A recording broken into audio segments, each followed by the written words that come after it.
그때 당시만 해도 우리나라에서는 프로파일링이라는 용어 자체가 정립이 안 되어 있었던 때였어요. 그래서 이걸 한국어화를 하냐 마냐 막 그때 당시가 이런데. 언제인지 여쭤봐도 괜찮아요? 나이 얘기 나누는데 이거. 네, 조심하시세요. 아, 네네. 조심하세요. 아, 죄송합니다. 오늘 좀 죄송합니다. 약간 네네. 안 되겠네요. 안녕하세요. 네, 저는 소피아의 칙한 숲의 소피아입니다. 반갑습니다. 또 이 자리에 또 귀하신 분을 또 모셨는데요. 최혜직 최추천을 운영하고 있는 최혜직입니다. 그리고 미모의 여성이 한 분 나오고 계시죠? 커리어가 업그레이드되는 잉글리시 커빙의 박혜림입니다. 네. 바로. 네.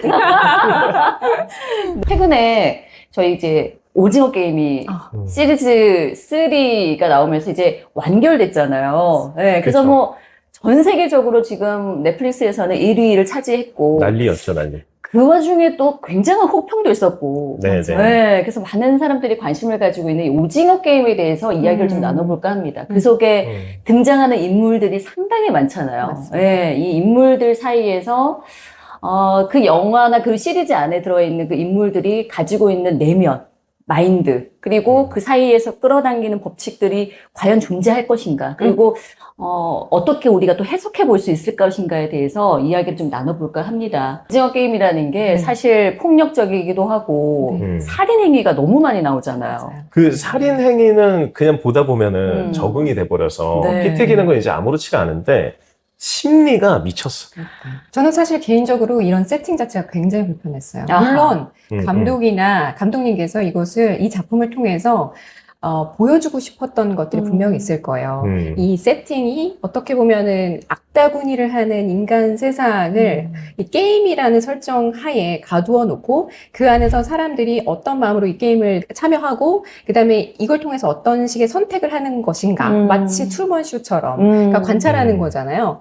근데 이걸 보다 보면 어느 순간에는 이런 혹은 이제 주인공에게 감정이입을 하게 되죠. 그렇죠. 마치 내가 그 안에 들어가 있는 것 같은 느낌이 드는 거예요. 그게 너무 불편한 거예요. 저는 이 세팅 자체가. 내가 자유의지가 없고, 나를 그 안에 상황에다가 밀어놓고, 마치 나는 몰모트가 된 것처럼, 그 안에서 쳇바퀴를 돌아가고, 네, 그 그 안에서 세팅 자체가 불편해요. 되게 불편한 거예요. 맞아요. 네. 사실 그 부분에서 네. 세팅이라는 거가 이제 한정적으로 보이잖아요. 우리 지구도 약간 한정적으로도 생각할 수 있잖아요. 그러면은 그걸 넓혀놨기 때문에 사람들이 인지를 못해서 살아가는 걸까? 아니면은 정말 그 세팅이 있는 걸까? 세팅이 있다면 어떤 법칙이 있어서 그럴까? 뭐 그런 생각도 해볼 수 있잖아요. 그렇죠. 근데 만약에 진짜 돈이 앞에서 그렇게 있으면 소피아님이랑 셰르님은 어떻게 하실 것 같으세요? 그걸 봤을 때 네. 눈앞에 목표가 명확히 있잖아요. 그렇죠. 네. 네. 저는 게임을 굉장히 잘하거든요. 무궁화 꽃이 피었습니다입니다. 제가 딱 원래 있습니다. 즐기는 사람이야. 네. 즐기는 이쪽이군요. 사람이야. 네. O 버튼 얘기군요. O 버튼 누르는 쪽. 네, 오른쪽. 저는 X 버튼. 저는 X 버튼이요. 그러니까 이렇게 배팅을 잘하는 사람이니까 그게 네네. 강하게 들어오나 봐요. 그렇죠. 오히려. 그렇죠. 왜냐하면 내가 저기서 이길 수 있을까? 뭐 이런 생각을 하니까. 맞아. 몰입을 완벽하게 하셔서. 내가 그걸 어떻게 참지? 라는 생각. 이 분야에서 어떻게 참지? 뭐 이런 거. 이런 농담입니다. 네. 네. 근데 저는 진짜 좀 쫄보 경향이 있어가지고 저는 처음부터 이게 뭔가 벌어질 것 같으면 돌아가는 사람. 이거죠. 네네. 성향 네, 자체가. 맞아요. 이걸 부딪혀 보지 못해요. 아예 처음부터 그냥 두려워하는 스타일이어가지고.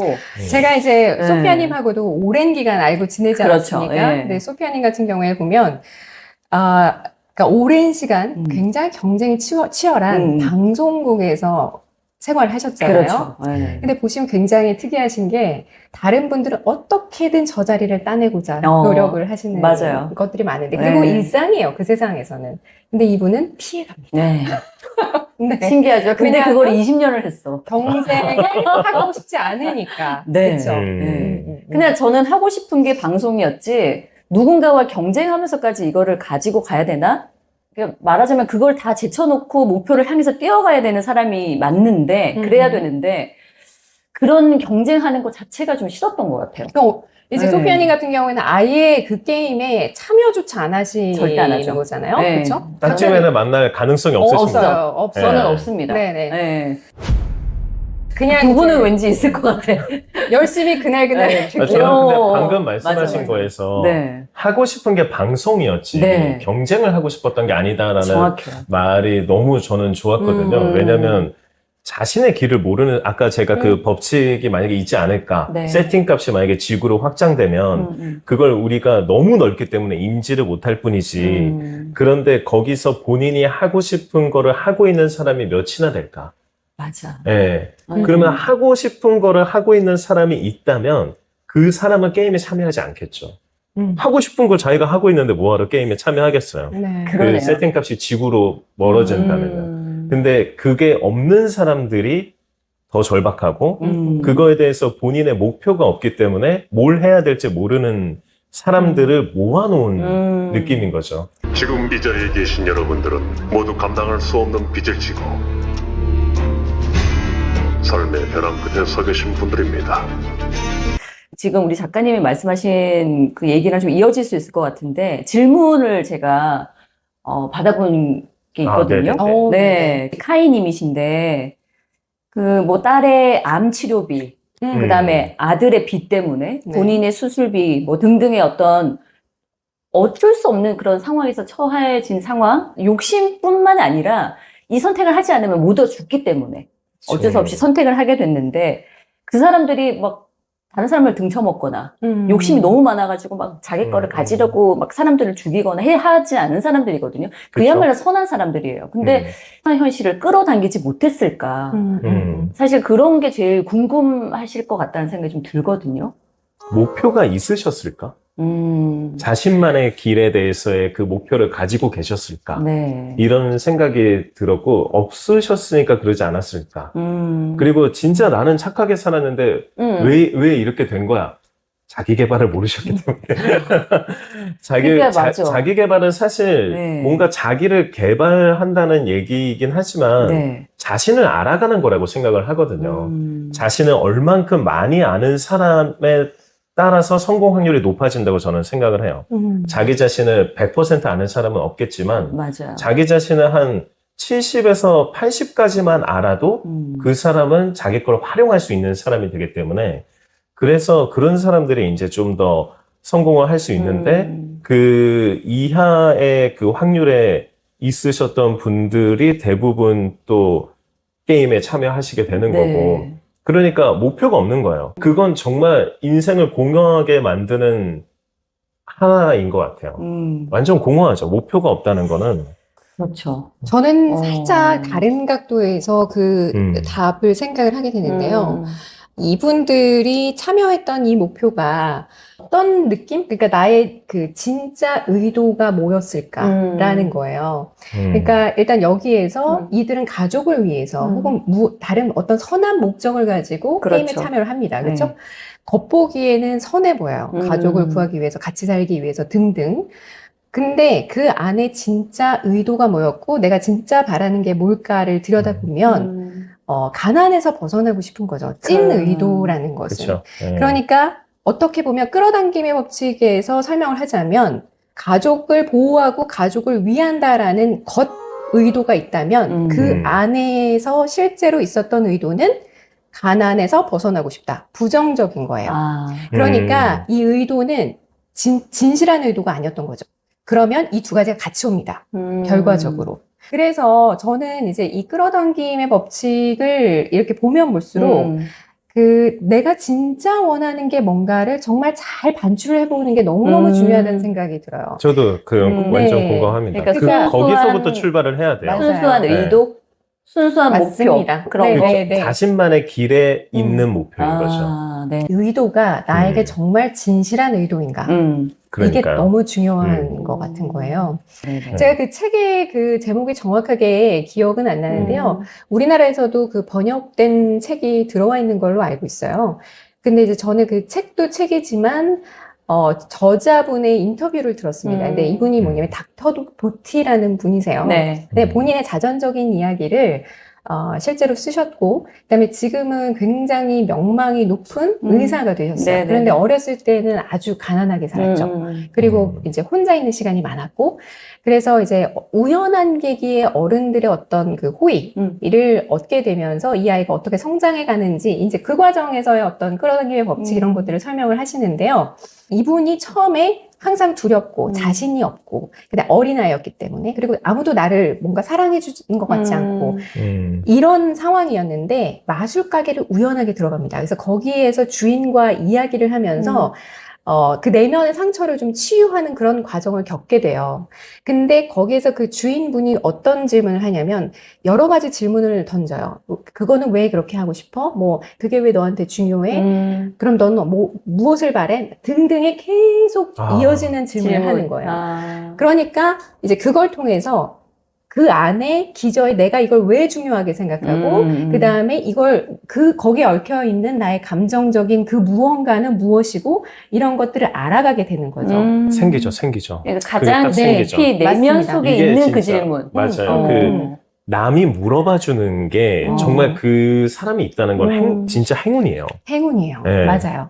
그래서 이제 좋은 거 배웠습니다. 예, 그거를 닥터도. 한번 보시는 것도 저는 되게 도움이 네, 될 것 저도 이 같아요. 책을 봤거든요. 네. 그러니까 마술 가게가 나오니까 일단 흥미로워서 그렇죠. 일단 재밌게 보기는 하니까 쉬우실 것 같아요. 또 접근하게. 저도 네. 북튜버인데 전 못 봤습니다. 저는 이분 인터뷰를 보면서 너무 재밌었던 게 네.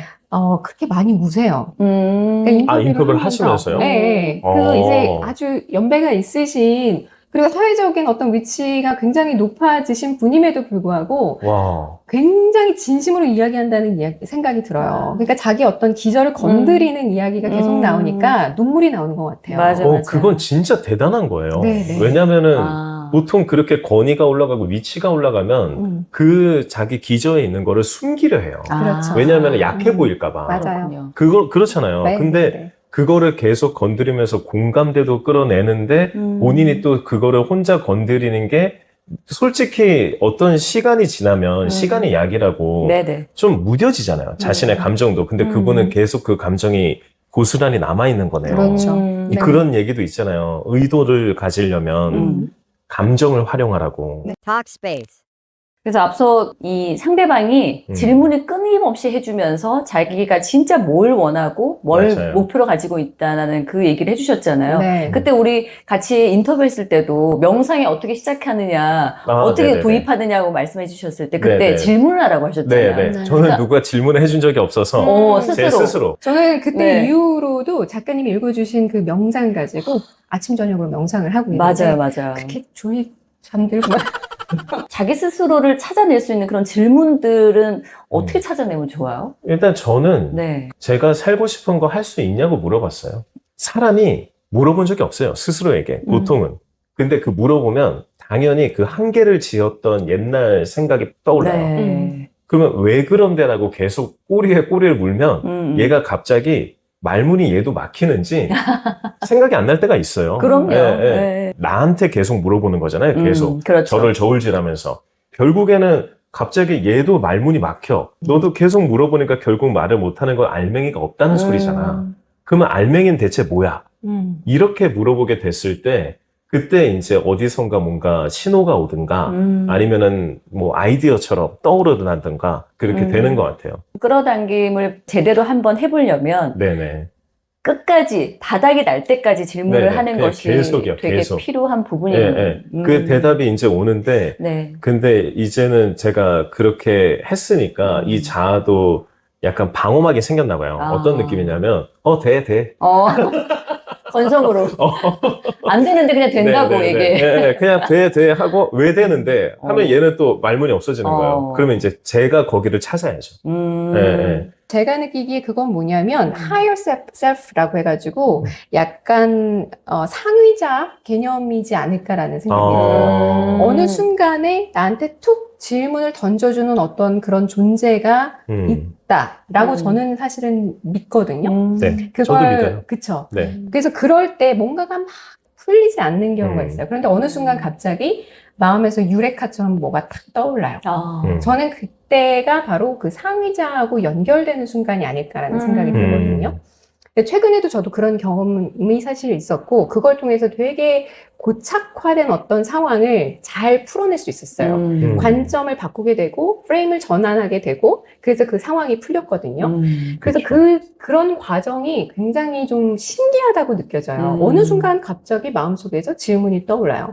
그래서 근데 진짜 이게 맞아? 그렇게 보는 게 맞아? 라고 질문이 들어오는 거죠. 마치 다른 사람이 나한테 질문을 던져주는 것처럼. 근데 아까 이제 제가 말씀드리려고 했던 부분은 네네. 뭐냐면, 자기와의 대화를 하시면서 갑자기 제3자가 나한테 말을 거는 것처럼 표현을 하셨어요.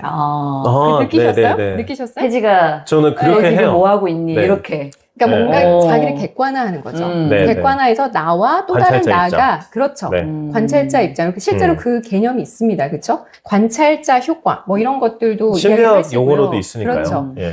어떤 상황에 규정이 잘 안 되거나 이게 해결이 잘 안 되거나 할 때에는 저는 그 감정을 다 떼어버립니다. 오히려 약간 한 발짝 발짝? 뒤로 물러나서 내가 나를 보는 것처럼 봐요. 그러니까 네. 제3의 인물처럼 보는 거네요. 네. 그렇게 하다 보면 해결책이 보일 때가 있어요. 혹은 얘가 저한테 뭔가 질문을 한다든지 아니면 어디서 뭔가 떠오른다든지 이런 느낌이 좀 있거든요. 방금 말씀하신 거는 심리학적으로도 있어서 그리고 왓칭이라는 책에 그게 딱 나와요. 네. 이렇게 하라고 해요. 거기서는 시각화를 내가 나를 보고 있어야 된다. 네네네. 예, 이 말을 하거든요. 또 이 경험이 있는데 어떤 분이 그 굉장히 명상이나 이 끌어당김에 대해서 깊이 연구하시고 생각하시는 분이 딸꾹질 있잖아요, 여러분. 딸꾹질을 멈출 때 네. 마치 내가 제3의 입장에서 보는 나를 멈춰 보는 있는 네네 걸 멈춰 보는 있는 거예요? 나를 보면 딸꾹질 안 나온다는 거예요. 그래서 네. 설마 그럴 수가 있어? 해보셨어요? 해봤어요. 돼요? 돼요. 어머나. 얼마나요? 진짜 너무 소름 끼치는데 시간이 얼마나 걸려요? 시간은 처음에는 시간이 한 5분 정도 걸렸던 것 같은데 나중에는 이게 조금 집중이 되니까 몇십 초 안에도 그게 해결이 되더라고요.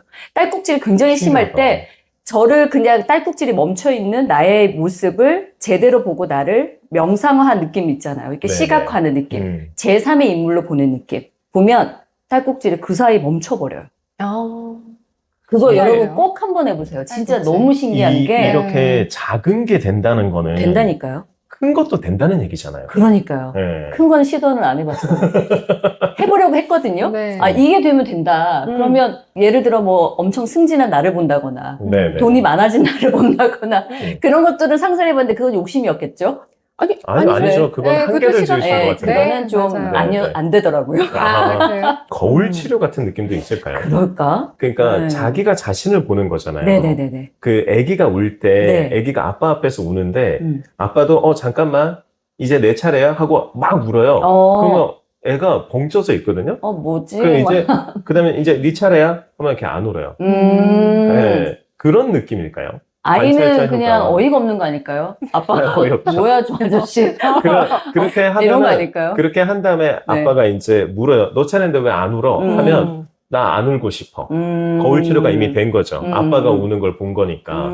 그러면 이렇게 하고 싶어. 웃을 거야. 그러면 너부터 웃어. 이렇게 웃고 그럼 같이. 이제 내 차례야 하고 웃고. 그러면 계속 아이 웃어요. 입장에서는 시각화에 대한 생각이 없었는데 그치. 아빠가 보여주는 거죠. 그치, 시각화를 억지로 시켜주는 거죠. 저게 나의 얼굴이라고? 조기교육, 조기교육. 그렇죠. 네. 조기교육? 아니, 어쨌든 그런 차원에서도 시각화는 작동을 하네요. 그러니까. 네. 역시 진짜 중요하다. 작은 것부터 시작하는 게 이 확신을 얻을 수 있기 때문에 맞아요. 그냥 이런 거 안 될까요? 누군가가 일주일 안에 네. 10만 원이 준다거나 아니면 그냥 생긴다. 그 정도는 될 수도 있지 않을까요? 한번 테스트를 해보시죠. 해보시죠. 네. 일주일 후에 일주일 말씀해 후에. 주세요. 네. 내가 돈을 받고 있다. 네. 이걸 시각화하는 건가요? 네, 그렇죠, 그렇죠, 그렇죠. 그렇죠. 그 딱꿀찌처럼요. 딸꾹질처럼. 그리고 이제 질문이라는 말씀을 하셨는데, 저도 그런 경험을 많이 했어요. 질문이 정말 중요하다. 자기한테 뭔가가 주어졌을 때, 이게 진짜 맞아? 이걸 알아보기 위한 것을 질문을 활용하는 게 굉장히 효과적이다라는 거는 많이 느꼈어요. 그래서 좀 된 화두입니다만, 질문력이라는 이야기도 있었잖아요. 맞아요. 그래서 그런 질문을 하는 힘을 가지는 게 굉장히 중요한데요. 그럼 어떤 질문을 하느냐라고 봤을 때 제가 생각하기엔 어떤 문제의 본질을 건드리고자 하는 질문을 던지는 게 저는 중요하다고 생각해요. 그러니까 예를 들면 대부분 질문을 던지는 상황은 어떤 상황이냐면 내가 해결하고 싶은 어떤 뭔가가 있을 때, 그렇죠. 이슈가 있을 때, 혹은 내가 지금 이걸 어떻게 정의해야 하지? 그러니까 이 상황이나 혹은 관계나 이런 것들이 정의가 잘 안 될 때, 이럴 때 거기에 대해서 뭔가 해결책을 얻고 싶고, 이 상황을 빠져나가고 싶고, 이 불편한 감정을 조금은 빨리 해소하고 싶기 때문에 그래서 질문을 하게 되는 것 같아요. 그냥 우리가 굉장히 재밌는데 갑자기 나 혼자 질문하고 이런 경우는 별로 없잖아요. 없죠. 네. 그랬을 때 그 질문을 어떤 식으로 던지느냐가 너무 중요하다는 생각이 들어요. 최근에도 이제 겪었고, 또 하나는 저의 사례를 하나 말씀을 드릴게요. 네. 이 질문을 통해서 어떻게 해결책을 찾게 됐느냐. 라는 차원에서 좀 설명을 드리자면, 저는 이제 CEO들의 비즈니스 영어를 코칭하는 역할을 지금 네. 굉장히 오랫동안 해오고 있습니다. 네. 근데 어떤 분이 저한테 이런 질문을 해요. 어렸을 때 미국이나 뭐 영어권에서 사셨어요? 이런 걸 질문을 하셨어요. 전 그렇진 않았거든요. 저는 순수 국내파로 거의 27살 때까지 해외 나가서 살아보거나 여행을 하거나 한 경험이 없습니다. 네. 국내에서 제가 공부를 한 거예요. 이제 어떻게 하다가 열심히 공부를 해서 통번역대학원을 가고 통번역사로 활동을 하다가 또 비즈니스 영어 콘텐츠를 만들게 됐고 또 그걸 통해서 우연한 계기에 이런 임원 코칭의 기회를 가지게 돼서 그분들을 코칭을 하게 된 겁니다. 근데 어떤 분이 이제 그런 질문을 하세요. 네. 어렸을 때 살지도 않았는데 영어를 어떻게 가르치냐 혹은 원어민 강사에 비해서 본인의 경쟁력이 떨어지는 거 아니냐 이런 질문을 저한테 하시는 거예요. 네네네. 일견 보면 맞죠. 네. 그런 생각이 들지 않으세요? 그럴 수 너무 있죠. 원어민도 그 사람 아닌데 되게 무례하다고 생각했어요. 무례하지 않아요, 너무? 아니, 그 근데 사람? 그럴 수 있다. 네. 왜냐면 그렇죠. 이제 전문성이라는 차원에서만 본다고 하면 그 사람의 말이 일견 맞을 수 있습니다. 그리고 그걸 그대로 받아들이면 저는 의기소침한 거예요. 소침해져요. 그리고 그렇게 활동을 못하게 됩니다. 근데 한동안은 거기에 대한 답을 못 찾았어요. 불편한 감정이 계속 있는데 내 스스로 나는 그럼 어떤 경쟁력을 가지고 있는 거지? 나는 왜 이 직업을 할 수 있는 거지? 라는 거에 대해서 그렇게 질문을 하니까 답이 없더라고요. 아하. 그럼 네, 어떻게 네. 푸셨어요? 그러니까 궁금하다. 그쵸? 재밌죠? 네. 질문이 내가 왜 이 사람들에 비해서 뭐가 낫지? 나는 무슨 경쟁력이 있길래 나는 CEO 코칭을 할 수 있지라고 물으니까 답이 없다라는 거예요. 그러니까 제가 아까 그래서 뭐라고 말씀을 드렸냐면 네. 본질에 관한 질문을 해야 된다라고 말씀을 드렸죠. 네. 본질이 뭐냐? 여기에서는 CEO 코칭에서는 제일 중요한 게 뭐지라고 질문을 바꿨어요. 그걸 네가 할 수 있어? 네. 거기에서 네가 채울 수 있는 어떤 역량이 있어? 라고 질문을 던지니까, 바꾸니까 해결책이 나오더라는 거예요. 그러니까 예를 들면 CEO 코칭에서 중요한 건 뭐냐면 이분들이 어차피 다 저처럼 해외에서 사시다가 들어오신 분이 아니잖아요. 네. 일을 평생 쭉 하시다가 이제 와서 비즈니스적으로, 일적으로 필요하니까 급하게 하셔야 되는 거예요. 그러면 오히려 저 같은 사람들이 더 경쟁력 있지 않을까요? 저도 국내파로 막 공부를 하다가 여러 가지 산전수전, 시행착오를 겪으면서 아, 한국 사람들 언어 구조가 이래서 영어 배우기가 어렵구나. 이런 것들을 깨닫게 되면서 그 바탕 위에 학습법을 개발하고 그러니까 이분들한테 훨씬 더 효율적인 학습을 제공할 수 있다는 거예요. 맞아요. 그런 차원에서 보면 일반적으로 원어민들이 그냥 편안하게 대화 위주로 그냥 하는 거 말고 저는 이분들에게 조금 더 맞춤형으로 그 학습을 제공해 드릴 수 있겠죠.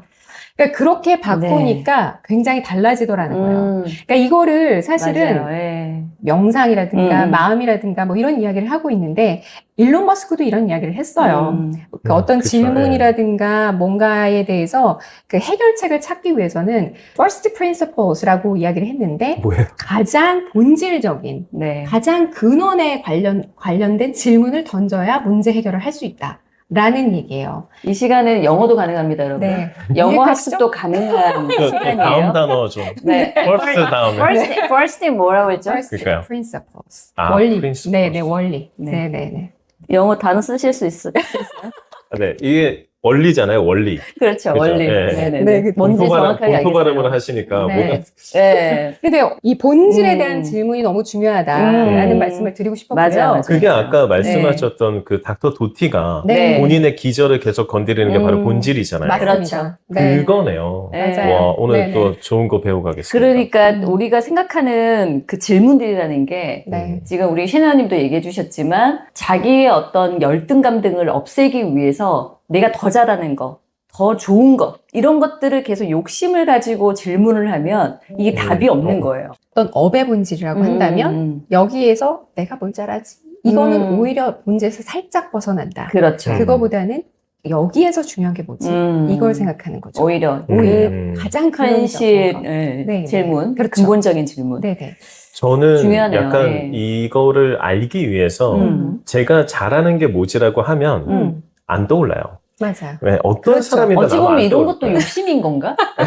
그럴 수도 있죠. 근데 그게 떠오르질 않아서 그때 이제 간다 마사론이라는 사람이 네. 거기 자기 책에서 냈던 방법인데 싫어하는 걸 떠올려라. 아, 오히려? 네. 네. 아. 그거의 반대가 좋아하는 거잖아요. 네네네. 그리고 싫어하는 거는 그 밑에 지금 하고 있는 일을 적어보면 음. 그거의 결과가 싫어하는 일을 하고 있는 거예요. 지금 하고 있는 일의 결과가 자신이 싫어하는 게 결과가 된 거죠. 그렇게 딱 가시화를 할 수 있더라고요. 그래서 자신의 본질을 찾아가는 그게 싫어하는 거를 또 찾아가는 방법도 있을 것 같아요. 말씀하신 것처럼. 이것도 굉장히 그 어떤 본질을 찾아가는 질문, 스스로에게 네네. 던지는 질문력을 키우는 굉장히 좋은 방법이라고 생각해요. 근데 저는 실제로 이걸 경험한 적이 있어요. 오, 제가 오래전에 약간 우울증 같은 게 왔어요. 그래가지고 그게 좀 안 좋지 않아요? 우울증이요? 네. 좋을 리가 있겠습니까? 당연히 안 좋죠. 그렇죠. 네. 괜히 네. 위로를 위로하는 방법을 좀 대마다. 더 배우셔야 되겠어요. 아유, 와이프가 있었어야 되는데. 네. 그렇죠. 네. 근데 이제 그때 굉장히 좀 심하게 왔어요. 번아웃과 함께. 그러니까 너무 제가 저를 돌보지 않고 막 네. 이렇게 말처럼 달리는 생활을 오랫동안 하다 보니까 왔던 그런 증상이었는데 내가 왜 살아야 되지라는 생각을 하게 돼요. 그리고 움직이고 싶지도 않고 동기부여도 안 되고 그냥 이제 일어나고 싶지 않죠. 아침에 눈을 뜨면 내가 왜 눈을 떠야 되는지에 대한 이 스스로에 대한 설득이 안 됩니다. 그래서 무기력해지죠. 꽤 오랫동안 앓고 그랬었는데 그리고 이제 약도 조금 먹고 실제로 저는 이제 병원에서 치료를 좀 받았습니다. 그런 시간을 좀 보내다가 제가 그때 당시에 저한테 질문을 했던 거는 내가 왜 아침에 눈 떠야지, 왜 살아야 되지에 대한 것을 아무리 질문을 해봐도 답이 없는 거예요. 근데 어느 순간 질문을 바꿨어요. 그럼 넌 왜 죽어야 돼? 네. 오히려 네, 바꿨어요. 반대로 방금 바꿔서. 말씀하신 네. 거대로 구해야 되는 이유는 뭐야? 라고 저한테 물어보니까 거기에 대한 것도 딱히 답이 없더라고요. 그러니까 뭐 굳이 그렇게 제가 죽을 정도로 잘못 산 인생도 아니고 그냥 평범하게 잘 살다가 여러 가지 어려움을 겪고 뭐 이랬다는 거예요. 그거밖에는 없어요. 네. 자신의 그 질문을 약간 치환한다고 해야 될까요? 아, 네. 네, 그 질문을 치환하는 순간 거기서 다른 걸 얻을 수 있는 것 같아요. 네. 그 무기력하셨다고 네. 하셨을 때 딱 생각난 책이 있는데 빅터 프랭클의 그 수용소 안에서라는 책이 있어요. 네네네. 그 사람이 심리학자인데 나치 수용소에 갇힌 거예요.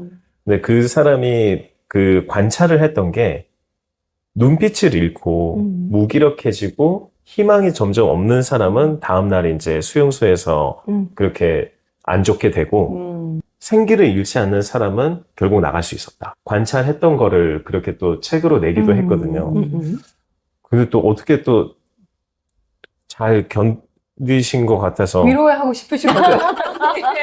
감사합니다. 눈물 좀 제가- 나왔나요? 눈물 좀 제가- 나왔나요? 제가 감성에 제가- 들어갔나요? 이제 괜찮습니다. 아, 네. Talkspace.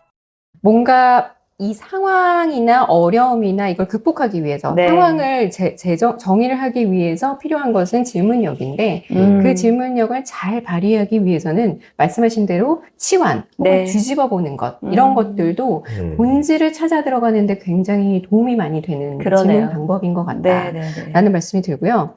그다음에 아까 작가님께서 말씀하신 것 중에 제가 딱 포착이라고 해야 될까요? 딱 귀에 들어왔던 느낌이 뭐냐면 스스로 이렇게 자기 스스로 자기와의 대화를 하시잖아요. 작가님은.